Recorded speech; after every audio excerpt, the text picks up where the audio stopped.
كتب عليكم القتال وهو كره لكم وعسى أن تكرهوا شيئا وهو خير لكم وعسى أن تحبوا شيئا وهو شر لكم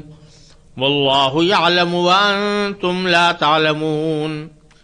يسألونك عن الشهر الحرام قتال فيه قل قتال فيه كبير وصد عن سبيل الله وكفر به والمسجد الحرام وإخراج أهله منه أكبر عند الله والفتنة أكبر من القتل ولا يزالون يقاتلونكم حتى يردوكم عن دينكم إن استطاعوا ومن يرتد منكم عن دينه فيمت وهو كافر فأولئك حبطت أعمالهم في الدنيا والآخرة وأولئك أصحاب النار هم فيها خالدون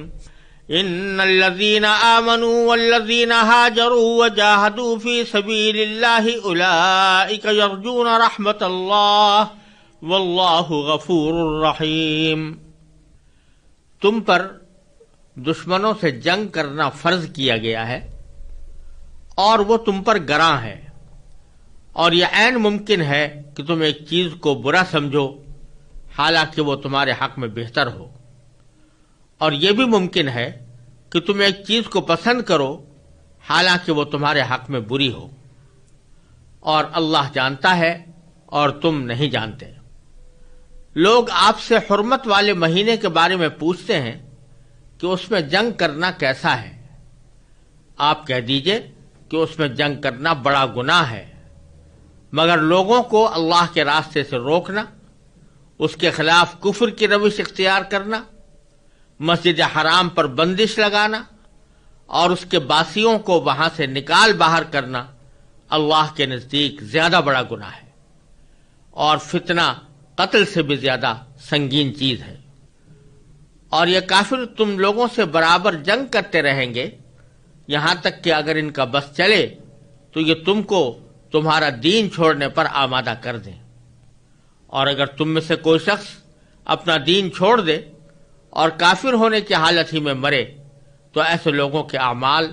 دنیا اور آخرت دونوں میں اکارت ہو جائیں گے۔ ایسے لوگ دوزخ والے ہیں، وہ ہمیشہ اسی میں رہیں گے۔ اس کے برخلاف جو لوگ ایمان لائے اور جنہوں نے ہجرت کی اور اللہ کے راستے میں جہاد کیا تو وہ بے شک اللہ کی رحمت کے امیدوار ہیں،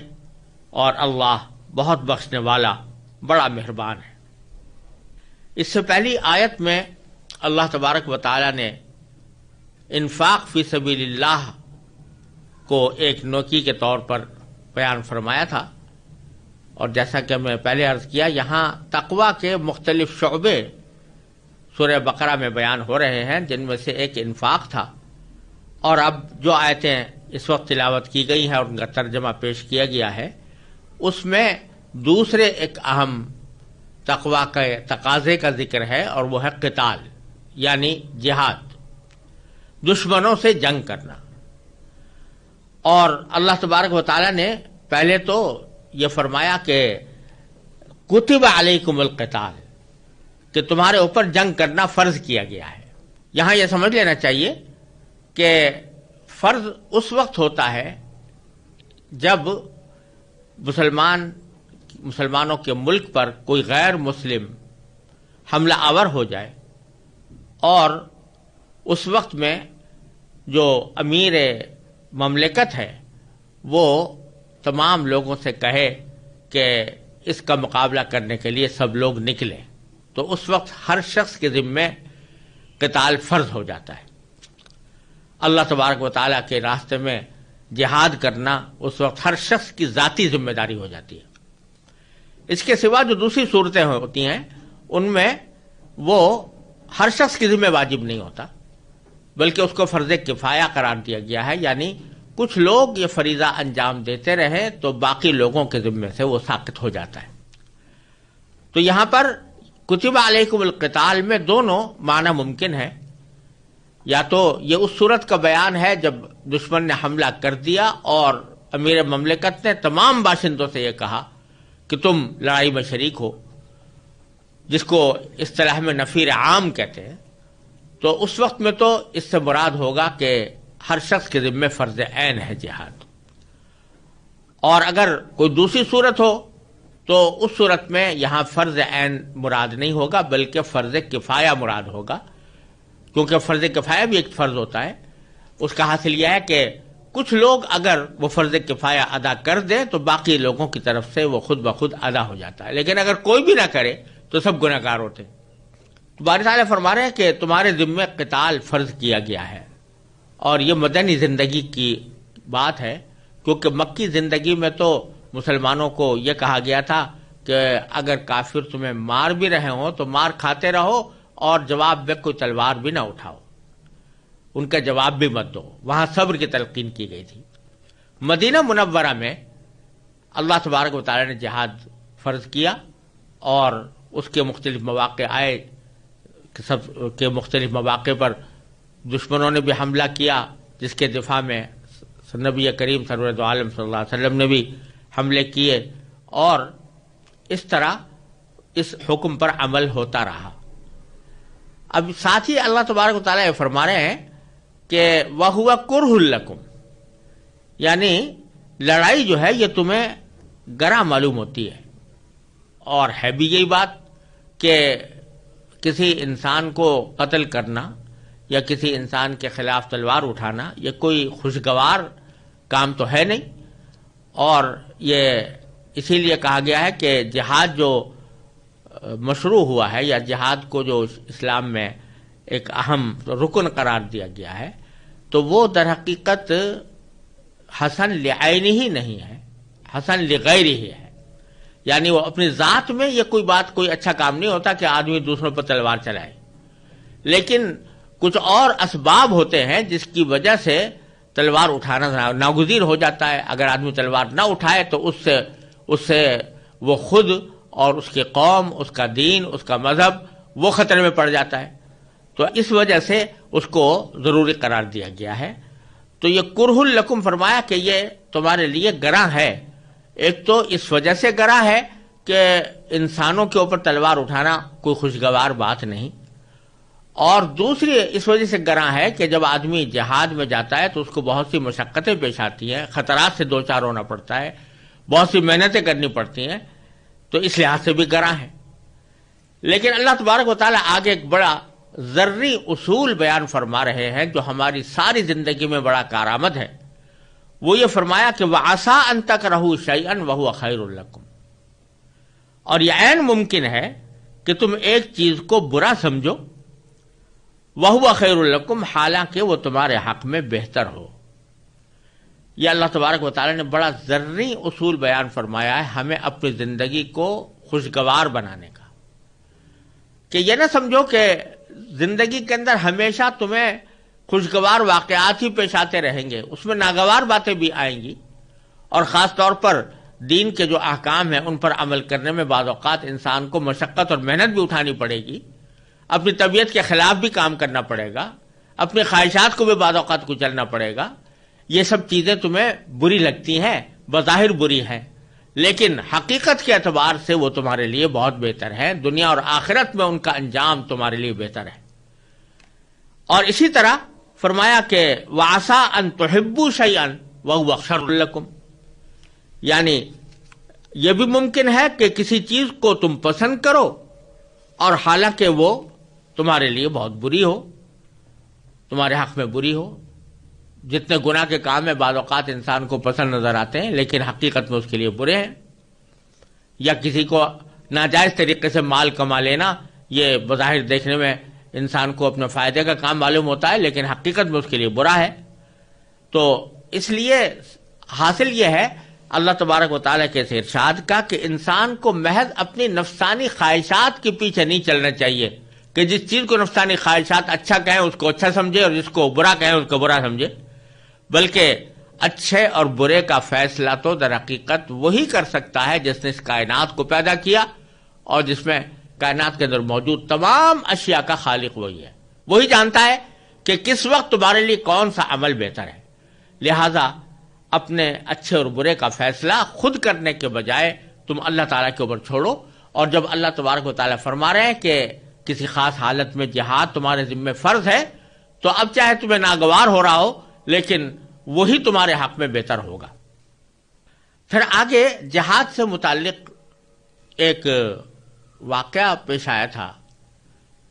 جس کے پس منظر میں اگلی آیات آئی ہیں۔ واقعہ یہ ہوا تھا کہ 4 مہینے ایسے تھے جن کو خود قرآن کریم نے اشہر حرم کہا ہے، یعنی حرمت والے مہینے، اور زمانے جاہلیت میں بھی یہ قریش کے لوگ اور قبائل عرب سب ان مہینوں میں جنگ کرنے سے اجتناب کرتے تھے اور یہ سمجھتے تھے کہ یہ مہینے حرمت والے ہیں، اگرچہ اس میں بھی انہوں نے گڑبڑ کر رکھی تھی، جب دل چاہتا تو مہینے کو آگے پیچھے بھی کر دیا کرتے تھے جس کا ذکر آگے آئے گا، لیکن بحثیت مجموعی وہ حرمت والے مہینوں میں لڑائی کو بند کر دیتے تھے۔ تو ایک مرتبہ ایسا ہوا کہ ایک سفر کے دوران صحابہ کرام سفر پر تھے، سفر کے دوران ان کی کچھ مشرکین سے جھڑپ ہو گئی، اور مشرکین میں سے ایک آدمی جس کا نام عمرو بن الحضرمی تھا وہ مسلمانوں کے ہاتھوں مارا گیا۔ اتفاق سے یہ واقعہ جمادی الثانیہ کی 29 تاریخ کی شام کو پیش آیا، لیکن 29 تاریخ کی شام کے وقت میں ایسے وقت میں پیش آیا جبکہ یہ معلوم نہیں تھا کہ آج چاند نظر آیا ہے یا نہیں۔ اگر چاند نظر آ گیا تو اگلے دن سے رجب کا مہینہ شروع ہو گیا، اور رجب کا مہینہ ان حرمت والے مہینوں میں داخل تھا، لیکن مسلمانوں کو پتہ نہیں تھا کہ یہ رجب کا مہینہ شروع ہو چکا ہے۔ شام کا واقعہ تھا اور راستے کے اندر ایک جھڑپ ہوئی تھی، تو اس وجہ سے وہ آدمی مارا گیا۔ تو اس سمجھ کے تحت مارا گیا کہ گویا ابھی حرمت کا مہینہ رجب کا مہینہ شروع نہیں ہوا، لیکن جب وہ شخص قتل ہو گیا تو اس کے بعد اچانک رجب کا چاند نظر آ گیا، جس سے معلوم ہوا کہ رجب کا مہینہ شروع ہو چکا ہے۔ اس پر مشرکین نے مسلمانوں کے خلاف ایک طوفان مچا دیا کہ یہ لوگ حرمت والے مہینوں کو بھی پاس نہیں کر رہے ہیں۔ یہ آیت اس پروپیگنڈے کے پس منظر میں نازل ہوئی ہے۔ چنانچہ فرمایا یسألونک عن الشہر الحرام قتال فیہ،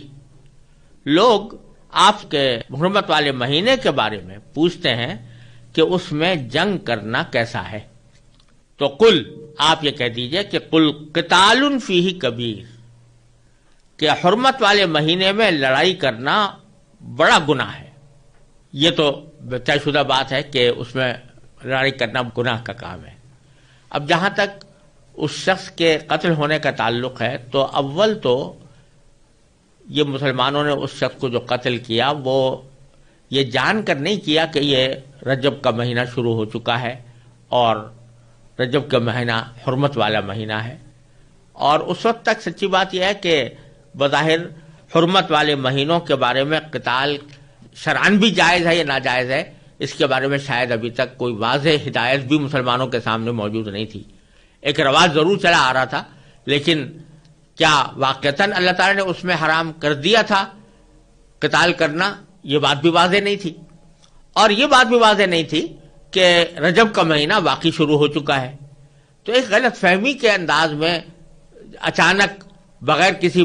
سابق تیاری کے ایک جھڑپ ہو گئی اور اس لڑائی کے اندر ایک آدمی مارا گیا، تو اس کی وجہ سے مسلمانوں کو مطعون کرنا کہ تم نے حرمت والے مہینے کا پاس نہیں کیا، یہ اول تو یہ بات غلط ہے۔ دوسری بات یہ کہ آگے اللہ تبارک و تعالیٰ ان مشرکین کے بارے میں یہ فرما رہے ہیں کہ تم حرمت والے مہینے کے اندر کسی ایک آدمی کے مارے جانے پر تو اتنا واویلا مچا رہے ہو اور مسلمانوں کے اوپر اعتراض کر رہے ہو، لیکن اس سے بڑے بڑے بہت ہی سنگین جرائم ہیں جن میں خود تم مبتلا ہو۔ چنانچہ فرمایا کہ وَصَدٌّ عَن سَبِيلِ اللَّهِ، اور اللہ تعالیٰ کے راستے سے لوگوں کو روکنا جیسا کہ مشرکین کرتے تھے، وَكُفْرٌ بِهِ، اور اللہ تعالیٰ کے ساتھ کفر کی روش اختیار کرنا، وَالْمَسْجِدِ الْحَرَامِ، اور مسجد حرام پر بندش لگانا کہ مسجد حرام میں مسلمانوں کو داخل ہونے سے روکے، اور اسی طرح وَإِخْرَاجُ أَهْلِهِ مِنْهُ، اور اس کے باشندوں کو وہاں سے نکال باہر کرنا، جیسے کہ مسلمانوں کو مشرکین نے مکہ مکرمہ سے اور مسجد حرام سے نکالا تھا۔ یہ سارے کے سارے جرائم جو تم کر رہے ہو اکبر عند اللہ، یہ اللہ کے نزدیک کہیں زیادہ بڑے اور سنگین گناہ ہیں۔ والفتنۃ اکبر من القتل، اور یہ پھر وہی جملہ دہرایا جو پہلے بھی گزر چکا ہے کہ فتنہ قتل کے مقابلے میں زیادہ سنگین چیز ہے۔ اور فتنہ وہاں پر میں نے تشریح میں عرض کیا تھا کہ اس کے بہت سے معنی آتے ہیں، اور ان میں ایک معنی یہ بھی ہے کہ کسی کو تکلیف پہنچا کر اس کو شدید صدمے اور آزمائش میں مبتلا کرنا، جیسا کہ مشرکین عرب مسلمانوں کے ساتھ بڑی سختی کے ساتھ پیش آتے تھے اور مسلمانوں کو انہوں نے بہت زیادہ تنگ کیا ہوا تھا، تو وہ فتنہ بھی مراد ہو سکتا ہے، اور فتنے سے مراد کفر و شرک بھی ہو سکتا ہے۔ بہرحال یہ زیادہ سنگین چیز ہے بنسبت اس قتل کے جو عمرو بن الحضرمی کا کیا گیا۔ پھر اللہ تبارک و تعالیٰ اب روئے سخن مسلمانوں کی طرف کرتے ہیں اور مسلمانوں سے فرماتے ہیں کہ وَلَا يَزَالُونَ يُقَاتِلُونَكُمْ، اور یہ کافر تم سے برابر جنگ کرتے ہی رہیں گے، یہ تمہارا پیچھا نہیں چھوڑیں گے، یہ تمہارے سے جنگ کرتے ہی رہیں گے، حَتَّى يَرُدُّوكُمْ عَنْ دِينِكُمْ إِنِ اسْتَطَاعُوا، یہاں تک کہ اگر ان کا بس چلے تو یہ تمہیں اپنا دین چھوڑنے پر آمادہ کر دیں، زبردستی جنگ کر کر کے تمہیں اپنا دین چھوڑنے پر آمادہ کر دیں۔ لیکن انشاءاللہ کوئی مسلمان جو ایک مرتبہ اللہ تبارک و تعالیٰ کے فضل و کرم سے اسلام قبول کر لیتا ہے اور دل و جان سے قبول کر لیتا ہے تو وہ پھر اسلام کو چھوڑ کر عام طور سے جاتا نہیں، لیکن اللہ تعالیٰ نے ساتھ ساتھ یہ بھی فرما دیا کہ اگر کسی نے ایسا کیا کہ وہ ان کے ڈرائے میں آ کر یا ان کی ترغیب میں آ کر، ان کے لالچ میں آ کر وہ اگر دین چھوڑے گا تو اس کا انجام کیا ہوگا؟ فرمایا وَمَن يَرْتَدِدْ مِنْكُمْ عَنْ دِينِهِ، اور اگر تم میں سے کوئی شخص اپنا دین چھوڑ دے فَيَمُتْ وَهُوَ كَافِرٌ، اور پھر کافر ہونے کی حالت ہی میں مرے، فَأُولَئِكَ حَبِطَتْ أَعْمَالُهُمْ، تو ایسے لوگوں کے اعمال اکارت ہو جائیں گے، فی الدنیا والآخرہ، دنیا میں بھی اور آخرت میں بھی، وَأُولَئِكَ أَصْحَابُ النَّارِ، اور ایسے لوگ دوزخ والے ہیں، ہم فیہا خالدون، وہ اس میں ہمیشہ رہیں گے۔ پھر اللہ تعالیٰ کا یہ طریقہ ہے سارے قرآن کریم میں کہ جب کبھی کافروں کا ذکر آتا ہے، ان کے برے انجام کا ذکر آتا ہے، تو اللہ تعالیٰ ساتھ ہی مومنوں کے اچھے انجام کا بھی ذکر فرماتے ہیں کہ یہ تو ان لوگوں کا ذکر ہے کہ جو مرتد ہو گئے اور انہوں نے ایمان کو چھوڑ دیا، لیکن پھر ساتھ ذکر فرمایا کہ ان الذین آمنوا والذین ہاجروا وجاہدوا فی سبیل اللہ، یقین رکھو کہ جو لوگ ایمان لائے اور جنہوں نے ہجرت کی اور جنہوں نے اللہ کے راستے میں جہاد کیا، تو اولئک یرجون رحمت اللہ، تو وہ بے شک اللہ کی رحمت کے امیدوار ہیں، واللہ غفور الرحیم، اور اللہ بہت بخشنے والا بڑا مہربان ہے۔ یسألونک عن الخمر والمیسر قل فیہما اسم کبیر ومنافع للناس واسمهما اکبر من نفعہما ویسألونک ماذا ينفقون قل العفو كذلك يبين الله لكم الآيات لعلكم تتفكرون في الدنيا والآخرة ويسألونك عن اليتامى قل إصلاح لهم خير وإن تخالطوهم فإخوانكم والله يعلم المفسد من المصلح ولو شاء الله لأعنتكم إن الله عزيز حكيم۔ لوگ آپ سے شراب اور جوے کے بارے میں پوچھتے ہیں، آپ کہہ دیجئے کہ ان دونوں میں بڑا گناہ بھی ہے اور لوگوں کے لیے کچھ فائدے بھی ہیں، اور ان دونوں کا گناہ ان کے فائدے سے زیادہ بڑھا ہوا ہے۔ اور لوگ آپ سے پوچھتے ہیں کہ وہ کیا خرچ کریں، آپ کہہ دیجئے کہ جو تمہاری ضرورت سے زائد ہو۔ اللہ اسی طرح اپنے احکام تمہارے لیے صاف صاف بیان کرتا ہے تاکہ تم غور و فکر سے کام لو، دنیا کے بارے میں بھی اور آخرت کے بارے میں بھی۔ اور لوگ آپ سے یتیموں کے بارے میں پوچھتے ہیں، آپ کہہ دیجئے کہ ان کی بھلائی چاہنا نیک کام ہے، اور اگر تم ان کے ساتھ مل جل کر رہو تو کچھ حرج نہیں کیونکہ وہ تمہارے بھائی ہی تو ہیں، اور اللہ خوب جانتا ہے کہ کون معاملات بگاڑنے والا ہے اور کون سنوارنے والا۔ اور اگر اللہ چاہتا تو تمہیں مشکل میں ڈال دیتا، یقیناً اللہ کا اقتدار بھی کامل ہے، حکمت بھی کامل۔ یہ آیت کریمہ جو ابھی تلاوت کی گئی اور جن کا ترجمہ پیش کیا گیا، اس میں لوگوں کے طرز عمل کے مختلف پہلوؤں سے متعلق ہدایات دی گئی ہیں۔ جیسا کہ پہلے بھی عرض کیا جا چکا ہے، یہ سورہ بقرہ میں تقویٰ کے مختلف شعبوں کا ذکر ہو رہا ہے۔ چونکہ تقویٰ کا حکم دیا گیا تھا اور تقویٰ کی فضیلت بیان کی گئی تھی، تقویٰ جن چیزوں کا تقاضا کرتا ہے اور جن معاملات میں تقویٰ کا مظاہرہ ہوتا ہے، ان کا ایک ایک کر کے بیان چل رہا ہے، اور خاص طور سے ان معاملات کا خصوصی ذکر فرمایا گیا ہے جن کی اس معاشرے کے اندر زیادہ ضرورت تھی اور اس معاشرے میں جس کے بارے میں سوالات بھی کیے جاتے تھے۔ تو ان میں سے پہلے یہاں پر ذکر فرمایا کہ یسألونک عن الخمر والمیسر، لوگ آپ سے شراب اور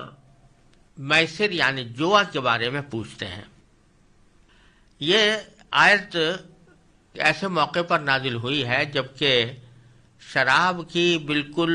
واضح حرمت کا اعلان ابھی کرنا پیش نظر نہیں تھا، چونکہ اہل عرب صدیوں سے شراب کے عادی چلے آتے تھے، اسی اللہ تعالیٰ نے اس کی حرمت کے اعلان میں تدریج سے کام لیا۔ سب سے پہلے سورہ نحل میں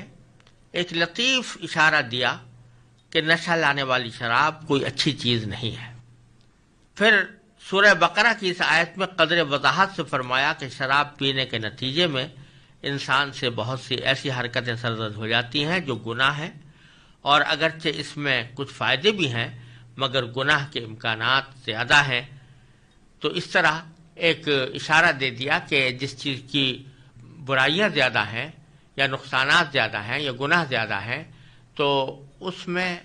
آدمی کو پڑھنا نہیں چاہیے، لیکن بالکل دو ٹوک الفاظ میں یہ نہیں فرمایا کہ شراب چھوڑ دو۔ پھر سورہ نساء میں یہ حکم آیا کہ نشے کی حالت میں نماز نہ پڑھو، اس وقت بھی نماز کے ساتھ خاص کر کے فرما دیا گیا کہ نماز نشے کی حالت میں نہ پڑھو، لیکن دو ٹوک الفاظ میں شراب کی حرمت کا اعلان نہیں فرمایا۔ بالآخر سورہ مائدہ کی 90 اور 91 آیت میں اللہ تعالیٰ نے شراب کو ناپاک اور شیطانی عمل قرار دے کر اس سے مکمل پرہیز کرنے کا صاف صاف حکم دے دیا۔ بہرحال یہ ایک درمیانے عرصے کی سے متعلق آیتیں ہیں، اور صورتحال ایسی ہے کہ جاہلیت میں بہت سے لوگ یہ سمجھتے تھے کہ شراب اور جوا نہ صرف یہ کہ کوئی برائی نہیں ہے بلکہ اس کو وہ ایک لحاظ سے اچھا ہی سمجھتے تھے، اور اس کی وجہ یہ تھی کہ وہ لوگ بعض اوقات قحط کے زمانے میں جبکہ غریب لوگ روٹی کو ترس رہے ہوتے تھے، کھانے کو ترس رہے ہوتے تھے، تو اس وقت وہ لوگ کچھ ایسی محفلیں منعقد کرتے تھے جس میں شرابیں پی جاتی تھیں، اور کسی کا اونٹ لے کر وہ ذبح کر دیا جاتا تھا، اور ذبح کر کے جس کا اونٹ لیا گیا ہے اس کو اس کی قیمت سے کئی گنا زیادہ پیسے بطور تاوان کے ادا کر دیتے تھے، اور اس کے ساتھ ساتھ جو گوشت ہے وہ غریبوں میں تقسیم کرتے تھے، اور اس محفل میں شراب بھی پی جا رہی ہوتی تھی اور جوے کے ذریعے وہ گوشت کو تقسیم بھی کیا جا رہا ہوتا تھا۔ تو اس سے بعض اوقات غریبوں کو کچھ فوائد پہنچتے تھے کہ غریب لوگ جو ہیں وہ اس قحط کے زمانے میں ان کی تقریبات کے نتیجے میں کچھ حاصل کر لیتے تھے۔ تو دلوں میں یہ خیال پیدا ہو رہے تھے کہ ایک طرف تو قرآن کریم کی طرف سے کچھ اشارے ایسے آ رہے تھے کہ یہ کوئی شراب اچھی چیز نہیں ہے، ہو سکتا ہے رسول کریم صلی اللہ علیہ وسلم نے بھی کوئی اشارہ دیا ہو،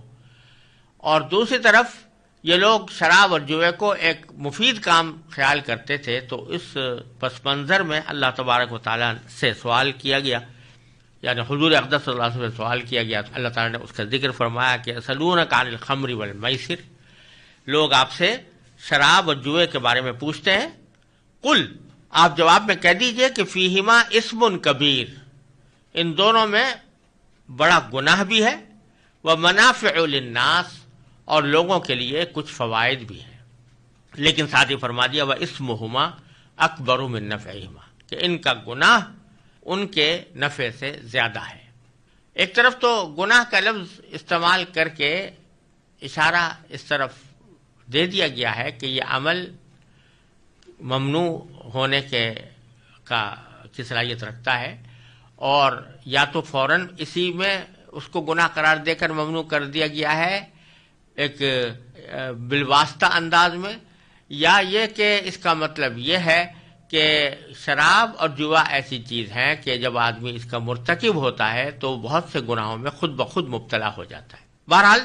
اصول یہ بتایا گیا کہ اس میں بہت اگرچہ بعض فوائد بھی نظر آتے ہوں لیکن اس کا گناہ بہت زیادہ ہے، اور یہ اصول اس سے نکال دیا گیا کہ وہ چیز جس کے نقصانات زیادہ ہوں اگرچہ اس میں کچھ فوائد بھی ہوں تو وہ قابل ترک ہوتی ہے، اس سے اعتراض ہی کرنا چاہیے۔ اور اسی سے یہ جو میں نے پس منظر عرض کیا کہ جاہلیت کے زمانے میں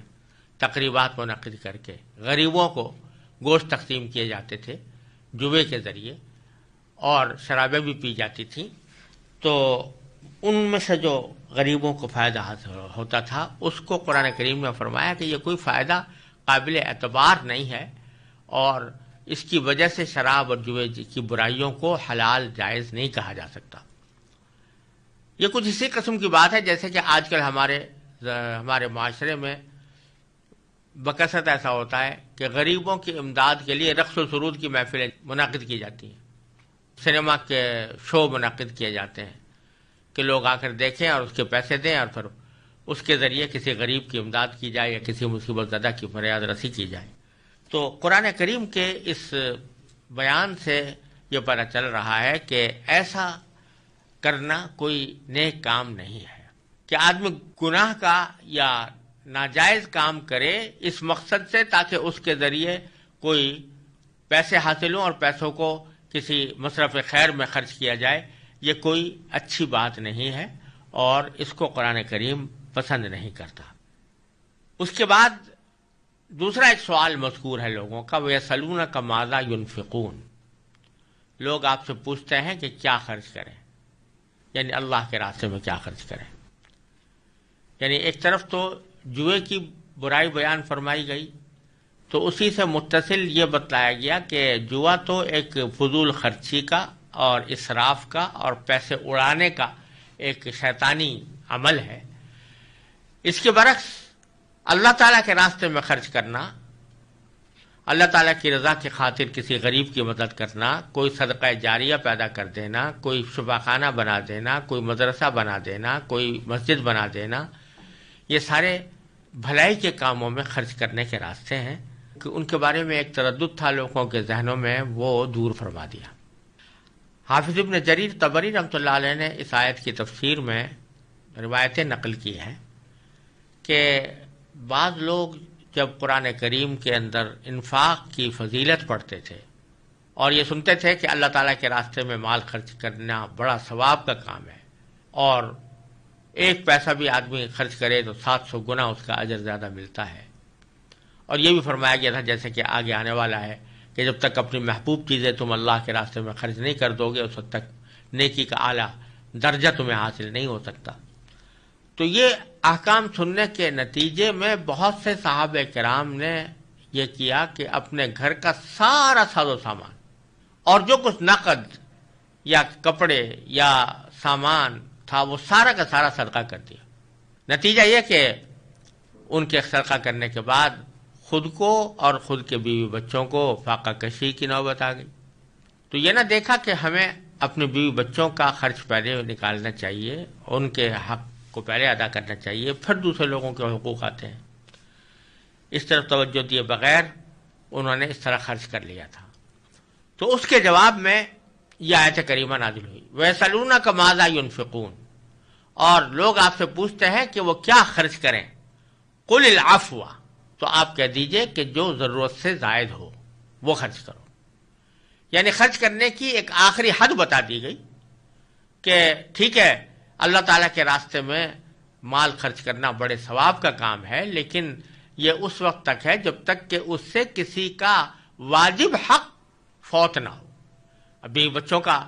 انسان کے ذمہ حق واجب ہے، اگر ان کو تو فاقے سے مار دیا اور دوسرے غریبوں کو کھلا دیا تو یہ کوئی نیکی کا کام نہیں۔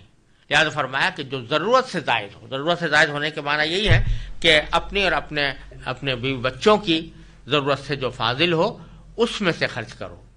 جتنا چاہو خرچ کرو اس میں سے، لیکن اس سے زیادہ اتنا خرچ کرنا کہ جس سے اپنی ضرورت کا پیسہ بھی باقی نہ رہے، تو یہ جائز نہیں ہے، کیونکہ اس میں بیوی بچوں کی حق تلفی ہے۔ یہاں یہ بات سمجھ لینے کی ہے کہ بعض لوگ اس کا مطلب یہ سمجھتے ہیں کہ انسان کی ضرورت سے جو کچھ زائد ہو وہ سارا کا سارا خرچ کرنا لازمی ہے اور سارا کا سارا خرچ کرنا فرض ہے،